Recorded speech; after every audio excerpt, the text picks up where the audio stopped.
Assalamualaikum warahmatullahi wabarakatuh. Apa kabar pemirsa masjidku? Semoga Allah senantiasa memberikan nikmat sehat dan hidayahnya kepada kita semua ya. Bertemu lagi dalam program Masjidku pemirsa, sebuah program yang memberikan informasi terkait masjid-masjid di Nusantara. Nah, kali ini kita akan membahas mengenai masjid yang berada di Sukoharjo pemirsa. Masjid ini berkaitan dengan Keraton Kasunanan Surakarta.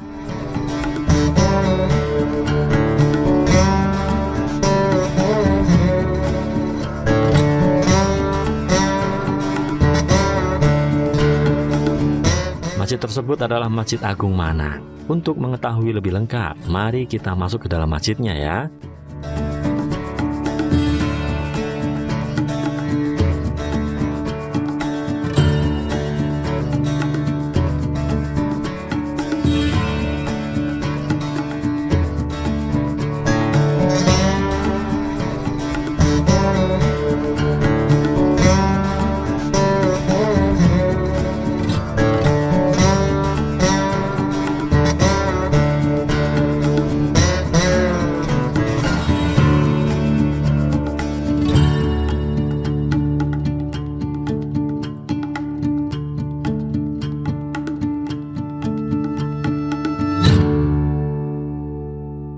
Adapun mengenai sejarah lebih lengkap tentang Masjid Agung Manang dan perkembangannya, kita langsung simak keterangan dari Ustadz Abid selaku Ketua Takmir Masjid Agung Manang.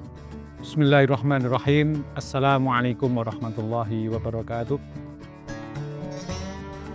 Alhamdulillahirrahmanirrahim. Mohon kenal untuk pribadi, nama Abid Setiabudi sebagai Ketua Takmir Masjid Manang, mewakili dari seluruh pengurus Takmir Masjid Manang yang barangkali asing bagi kita. Nama Masjid Manang biasanya kita sebut dengan Masjid Agung Manang, tapi ternyata kalau kita kilas balik itu mendapatkan nama dari Kasunanan Surakarta, itu Masjid Komplek Makam Kanjeng Patih Sosronagoro Sosrodiningrat.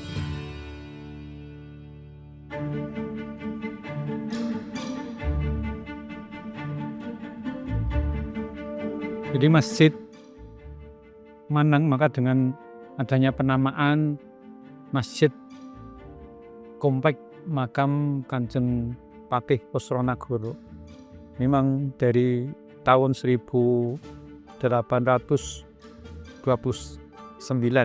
bagi Patih Kanjeng Sosronagoro itu wafat sedo di tahun 1829. Jadi sudah punya gagasan yang sangat mulia untuk di dekat calon makam dari Kanjeng Patih ini didirikan satu masjid. Dan kebetulan ada di sebelah timur komplek makam Patih. Dan kemudian dilanjutkan estafet keinginan Kanjeng Patih itu setelah sedo diteruskan oleh putranya yang namanya Sosrodiningrat. Dan kalau menurut sejarah, ya di tahun 1900-an itu mulai ada berdiri masjid ini dengan ala keraton untuk pembangunan masjid ini. Dan itu bisa dibuktikan dulu pernah kita memperlebar mihrab yang ada di belakang atau pengimaman itu dulu diperluas, ya, kecil dan agak rendah dulu. Sekarang diperlebar.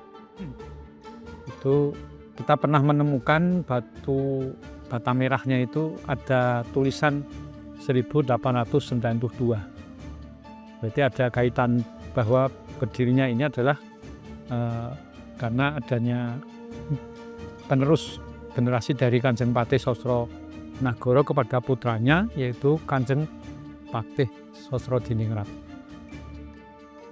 Dan kemudian berlanjut dulu dengan pembangunan masjid ya seperti itu, karena masih ada kaitannya dengan keraton, maka seluruh aktivitas masjid baik dimanfaatkan untuk berjamaah atau kegiatan acara yang lain itu semuanya adalah kuasa dari Kasunanan Surakarta saat itu.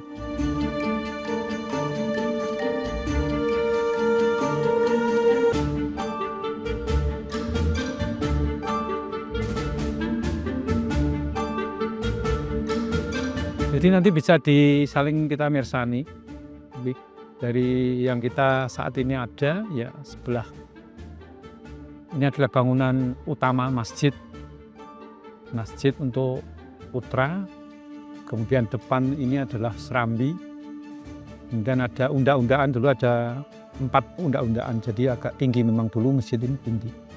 Kemudian sebelah utara ini kita duduk, ini sebelah kanan, sebelah kiri saya ini Pawastren.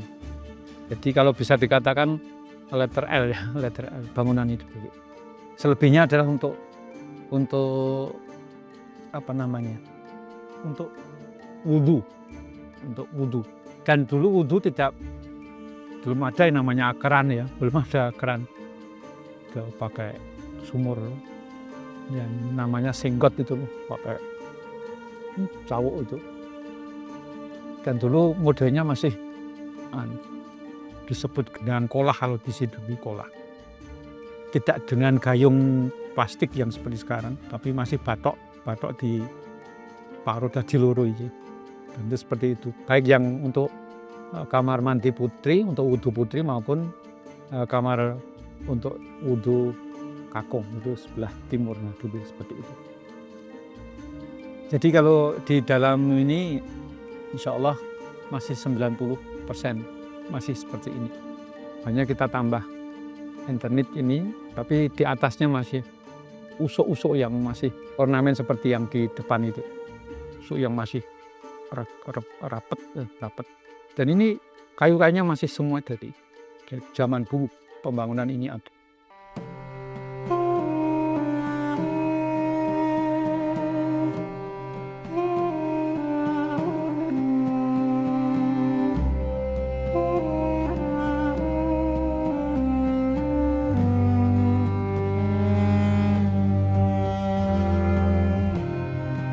Ya dulu awal mula berdiri itu untuk yang kaitannya dengan penjaga makam Kanjeng Patih. Nah, itu dulu masih di kalau bisa dikatakan penugasannya kepada Mbah Buyut saya saat itu dulu. Mbah Buyut saya dan kakak-kakak saya di sini, yaitu Raden Mas Panji Dipingrap. Itu masa-masa awal berdiri. Kemudian setelah masjid ini berdiri, diteruskan putranya. Jadi Mbah Kakung kakak saya di sini, namanya Raden Ngabei Projo Supatmo. Kemudian setelah Mbah Kakung saya sedot, diteruskan oleh putranya, pakde saya yang nomor 2, yaitu Raden Ngabei Wongso Sewoyo. Setelah itu sekarang diteruskan oleh putranya, namanya Raden Ngabei Patmo Haspono. Jadi kebetulan dari Mbah Buyut, Mbah Kakung itu punya putra 4. Mbah Kakung itu punya putra 4. Putra yang nomor 1 itu bertugas sebagai penjaga makam di Yagengnis, Pawean. Yang 2 di makam Manang ini. Diteruskan oleh putra-putranya. Saat ini masih terus eksis melaksanakan tugas itu. Dulu pernah memang dari Eyang, sebagai petugas juru makam atau juru kunci Sarian makam Manang ini, itu ada kaitannya karena ada saling bisa memberikan laporan bagaimana keadaan masjid saat itu, ramai atau tidak, makmur atau tidak. Jadi masjid ini dulu ada beduk maupun kentongan. Kentongan dan beduk itu jadi satu tiang, satu tagak, itu beduk di tengah, terus ada sisa dari kayu itu untuk kentongan. Jadi untuk petanda masuknya sholat. Dan kalau puasa itu setelah sholat tarawih itu biasanya ditabuh setelah selesai sholat tarawih, setelah wirid dan doa itu. Dulu tempatnya di sebelah selatan timur. Dulu ada pembatas antara Serambi dengan unda-undaan. Itu dulu ada hanya ornamen kayu ditapa itu. Tapi bergulirnya waktu ya rapuh, terus kemudian ditiadakan. Dulu masjid ini ada mimbarnya juga, mimbar di sini, mimbar di sebelah kiri. Terus untuk pengimaman berdiri sendiri. Jadi dulu memang sudah biasa ya, mimbar di luar untuk imam sendiri. Jadi dulu untuk pengimaman itu kecil, hanya ya 1 meter paling ya, 1 meter itu yang dulu.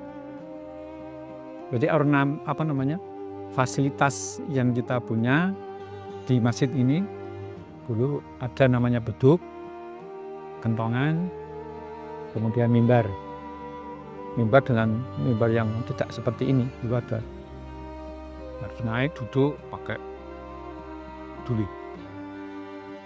Bergulirnya waktu, mimbarnya untuk pengimaman diperlebar sedikit. Iya, kubah ini sebenarnya meniru kubah yang lama, untuk masih kita abadikan lah. Jadi hanya kadang harus ada perbaikan, tapi bentuknya masih gedung itu masih. Dan ini sudah dirubah karena dirubah dalam arti ditambah ornamen, agak ada sebelumnya ada kotaknya itu untuk apa? Untuk menyimpan atau enggak, untuk menempatkan horen ya. Horen dulu ya 4 sisi, arah timur, selatan, utara, barat dulu. Itu makanya ada perubahan di bentuk kubah yang di atas ini, persis di atas ini. Masih ini kacanya juga, kacanya masih hanya yang atasnya itu kalau pas hujan memang harus diganti, ya kita ganti. Ada beberapa perubahan. Nah sekarang kita lagi untuk menempatkan horen untuk sound system, tapi kita sudah membuat tower untuk lebih tinggi dan sudah tidak ada kaitannya dengan kubah.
Masih menyisakan peninggalan lama yang bernilai sejarah tentunya, Masjid Agung Manang juga menjadi pusat perkembangan dakwah Islam di Desa Manang hingga kini.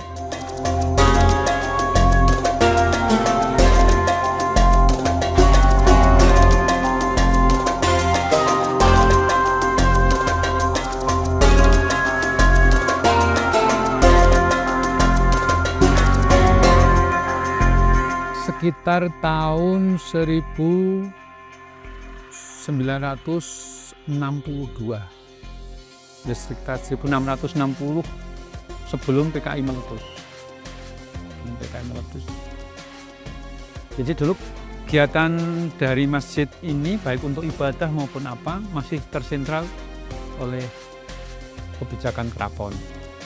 Sehingga untuk bapak-bapak, mbah-mbah yang dulu beragama Islam ngajinya di rumah tadi Raden Ngabei Projo Supatmo, jadi yang Panji, kalau kita sebut Mbah Panji dulu, Mbah Buyut saya itu di situ dari daerah yang beda kelurahan bahkan kecamatan, dari Mbati, Waru, mana daerah utara itu Sangguahan itu ngajinya mesti di rumah itu karena belum ada namanya pelimpahan perizinan untuk digunakan secara umum. Tapi karena mengingat kegiatan itu sangat berperan untuk kehidupan beragama di sini, terus mereka memberikan itu dan alhamdulillah terus merembaka sampai saat ini dan seterusnya. Sehingga dari keraton sendiri mengizinkan untuk yang dulu sebelah selatan ini hanya kebun. Untuk dulu ada pohon sadeng, kalau dulu kita kenal sadeng itu seperti pohon kelapa melambai tinggi itu jejak tapi tidak ada buahnya. Ada 2 di sini itu terus maka karena perkembangan yang begitu bagus untuk agama Islam, terus ini digunakan, silahkan untuk digunakan untuk apa? Artinya kita menggunakannya untuk pendidikan dari TK, SD. Nah dulu dari mbah-mbah kita punya inisiatif agar anak-anak putu-putu itu bisa bersekolah. Maka dulu termasuk di rumah sentral Mbah Bei atau mungkin Eyang Panji, yang itu Mbah Buyut dan Mbah Kakung dari kakak-kakak saya sendiri, itu rumahnya digunakan untuk sekolah beserta dengan rumah-rumah penduduk yang memang punya wiroh tentang pendidikan. Jadi ada beberapa rumah di sini diizinkan oleh yang mempunyai, silakan untuk sekolah. Ada TK, kemudian di sini untuk kelas 1, sampai kelas 1 tambah lagi naik kelas 2 pindah lagi di rumah ngempernya seseorang terus itu sampai kelas, yaitu kelas 4. Ada kelas 4, jadi 5 rumah yang digunakan itu. Terus akhirnya tahun 1970 berdirilah bangunan ini digunakan untuk TK kelas 1 sampai kelas 6. Dulu dari TK itu paling timur, yang sekarang sudah digempur yang untuk kita parkir sepeda motor itu dulu ruangan seperti ini untuk TK dulu. Terus sampai barat itu untuk kelas 1, 2, 3, 4, 5, 6 beserta kantor. Bangunan atas tingkat itu belum ada, itu baru beberapa tahun yang lalu. Nah karena dulu untuk singketan itu kelas 1 TK SD kelas 1, 2, 3 itu hanya disingket pakai gedek itu loh. Jadi kalau pas rame kabeh. Sampai guru dulu hanya di tengah-tengah itu. Guru siji iso mulang orang kelas, bahkan 3 kelas karena muridnya ya masih sedikit. Dan suaranya masih bisa terdengar karena hanya disingket pakai. Maka bergulirnya waktu tahun 1090 itu akhirnya SD ini yang SD dipindah di sebelah utara setelah ada wakaf dari seorang donatur gitu.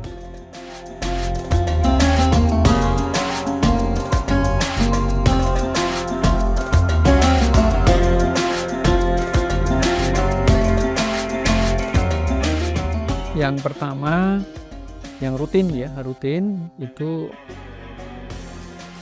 tiap malam Jumat ba'dal maghrib itu semaan dari bapak-bapak, ibu-ibu semua. Sekitar ya 60-70 pasti. Ibu di dalam sama anak-anak, putri, terus yang di luar ada ibu-ibu lagi yang mungkin masih di tahapan sesama. Kalau ini masjid. Ada yang di luar nanti bapak-bapak. Terus yang anak-anak di dalam. Jadi biasanya pas maan itu ya tetap ada minuman, makanan setelah menjelang isya itu.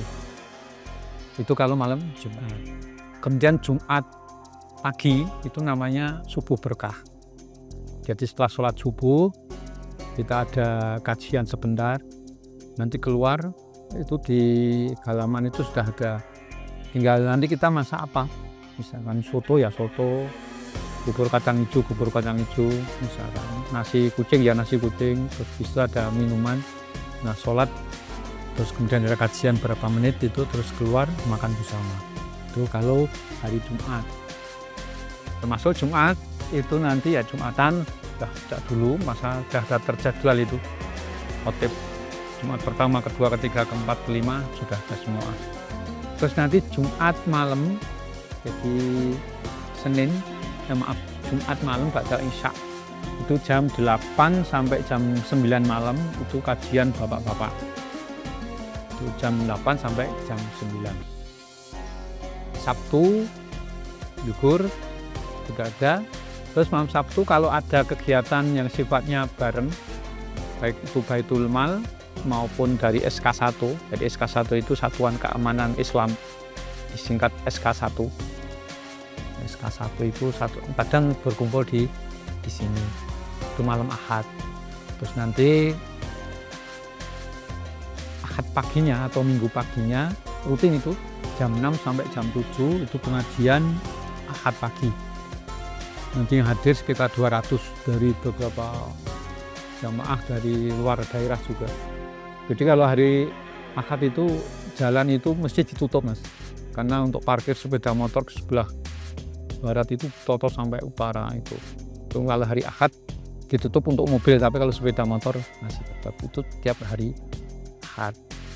Terus hari Senin ba'da maghrib itu kajian. Bagaimana sholat yang benar, bagaimana wudhu yang benar, bagaimana puasa yang benar. Itu ba'da maghrib setiap hari Senin sampai Isya. Nanti juga ada maaf ya, ibu rampe makan minum seperti itu. Itu malam Selasa. Terus dulu malam Selasa itu ya sebelum ada kajian ya ada semaan ngaji.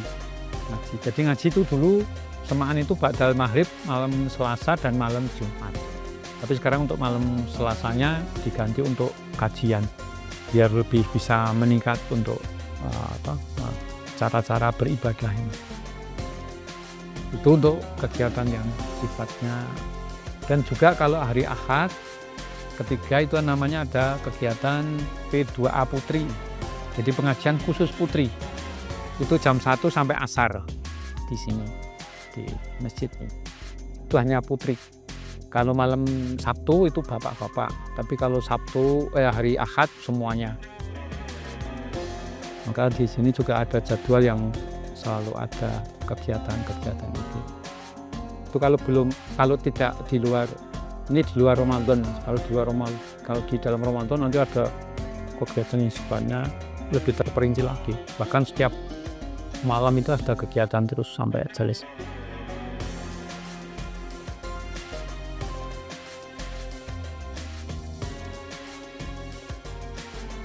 Ya beberapa dari jauh, dan ini masjid ini sekarang model role-nya seperti masjid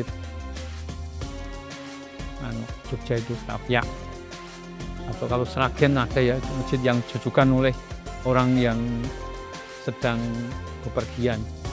Itu mesti mampir di sini kita sekedar istirahat, tidur maupun mungkin mandi, itu biasa di situ banyak sekali. Tapi untuk masjid di sini ini yang pasti masjid terdiri dari 4 wilayah RT di Kaluran ini.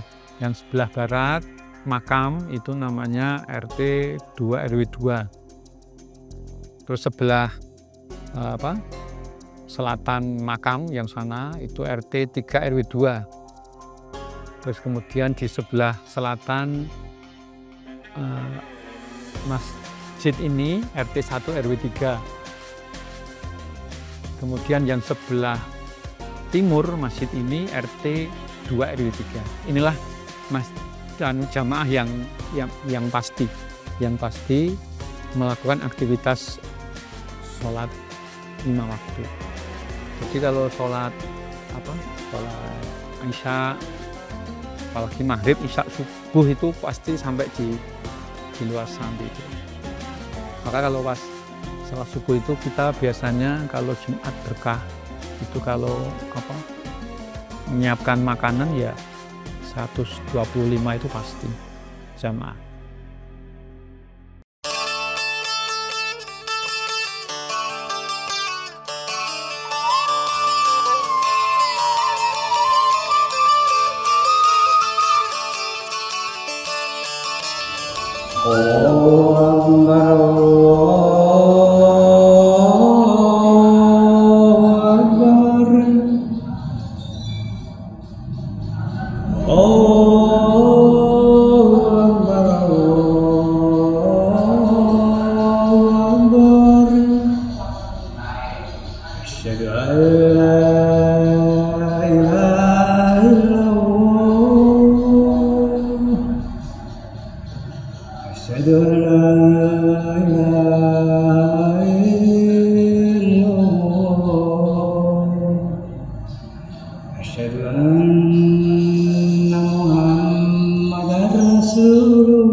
Kalau ada situs kaitannya dengan keraton, biasanya memang tidak ada yang namanya wakaf atau pemberian ya. Yang jelas itu adalah merupakan ya keinginan dari para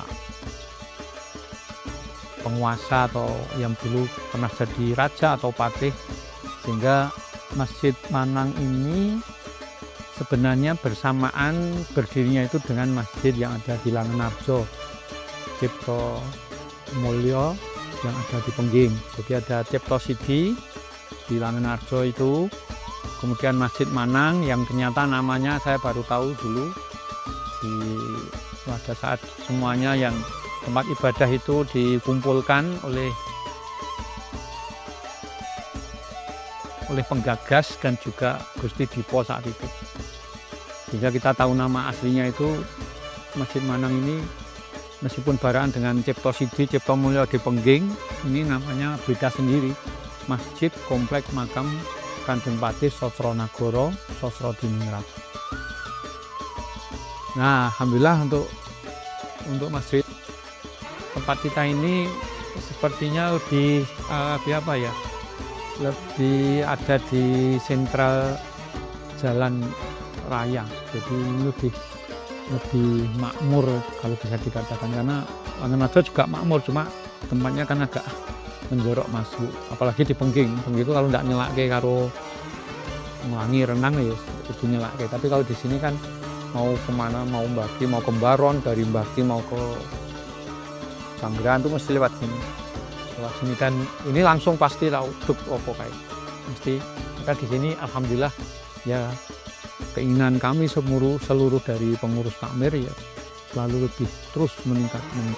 Dan alhamdulillah ini untuk kegiatan di Masjid Manang karena menjadi sentral dari kegiatan yang ada di Masjid Sekalurahan Manang, ini menjadi sentral satu untuk Baitul Mal itu di sini juga. Kemudian SK1 Satuan Keamanan Islam itu juga di sini, sehingga kita juga untuk pengembangan dakwah itu tidak hanya sekedar ceramah pidato, tapi bagaimana kita bisa bermanfaat dengan orang lain. Maka di sini juga untuk SK1 itu bisa ikut serta di kegiatan SMS Sahabat Muslim Surakarta. Sehingga kalau ada wilayah-wilayah di luar mungkin di Wonogiri, di Magelang maupun di daerah Boyolali, itu biasanya kita ikut serta dalam andil satu, yaitu pipanisasi. Jadi membuat bagaimana agar penduduk tidak kesulitan untuk mencari air bersih. Jadi itu. Kemudian untuk jamaah di sini, mengapa kita punya jadwal schedule untuk kegiatan dakwah itu karena apa? Kita ingin untuk selalu berkelanjutan, generasi penerus itu tetap masjid ini menjadi masjid yang ya, bisa dikatakan sebagai sentral dakwah untuk Islam di Masjid Manang khususnya ini. Jadi kita juga di sini ada kegiatan yang sifatnya bersama, ada 15 masjid yang tergabung di dalam Baitul Mal. Kalau sholat Idul Fitri bisa bareng, sholat Idul Adha bisa bareng. Maka Idul Adha, Idul Fitri itu biasanya kalau ada infak itu dihitung bareng-bareng itu bisa kadang 20 juta, 25 juta itu pada saat. Kenapa? Ya dari 15 masjid ini mengkondisikan jamaahnya untuk sholat bareng di satu lapangan. Dan kegiatan-kegiatannya juga sifatnya bersamaan. Misalkan ada 15 masjid, padahal 1 bulan 30 malam. Itu nanti pengajian diselenggarakan di 15 masjid ini ya, berarti 2 malam sekali kita pindah tempat.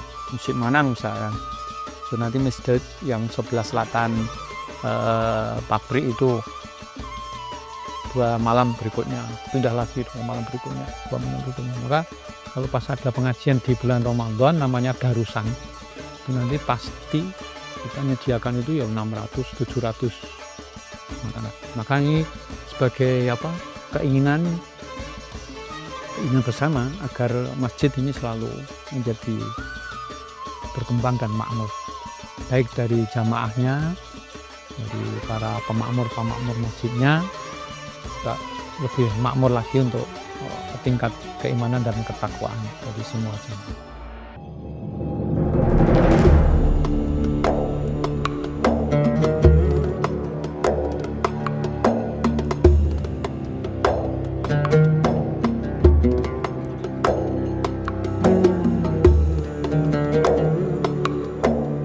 Bagi pemirsa yang berkunjung di Sukoharjo, tidak ada salahnya ya untuk mampir sholat di masjid ini.